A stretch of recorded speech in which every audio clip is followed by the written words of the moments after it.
Alors, je sors de consultation, j'ai une patiente qui est un super exemple, qui montre comment, nos émotions et la façon dont on vit les choses a un impact sur notre corps physique.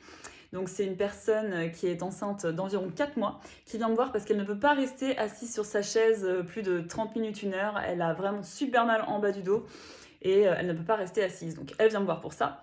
En discutant avec elle, je m'aperçois vite qu'elle a très mal vécu son début de grossesse parce que, d'après les médecins, il y avait des risques importants pour que son bébé ne soit pas en bonne santé.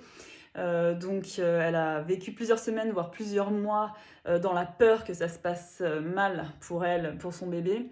Donc dans ce sentiment d'insécurité et aussi dans le rejet, parce qu'elle se protégeait de cette situation. Donc en travaillant sur elle, j'ai vite constaté qu'il n'y avait pas du tout de blocage mécanique, donc il n'y avait pas de blocage au niveau des os, des muscles, dans son corps, dans son dos, dans son bassin. En fait, c'est simplement les émotions qui ont créé des blocages au niveau des énergies dans le bas du corps, dans les jambes, dans les centres énergétiques liés à ce sentiment d'insécurité. Donc en l'occurrence, c'est vraiment au niveau du bassin, des jambes, des genoux, du bas du dos. Et comme ça circule moins bien, ces émotions-là ont provoqué des blocages au niveau des énergies à ce niveau-là, ce qui a provoqué des douleurs physiques. Donc pour elle, ça se manifestait comme ça, voilà, en bas du dos et au niveau du bassin.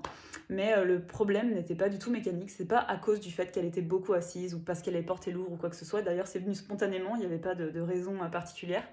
Mais voilà, en travaillant sur la table, moi j'ai bien constaté que c'était lié à la façon dont elle vivait les événements ces derniers temps. Donc bah voilà, il a pas fallu longtemps pour que, pour que ce soit mieux et en tout cas moi dans mes sensations et puis pour elle, je pense que ça va aller rapidement mieux aussi. Voilà, donc c'était un très bon exemple pour montrer que les douleurs physiques sont pas toujours, voire même rarement liées en fait au physique, mais que là c'est tout à fait lié à ce qu'elle a vécu et donc toute la partie émotionnelle.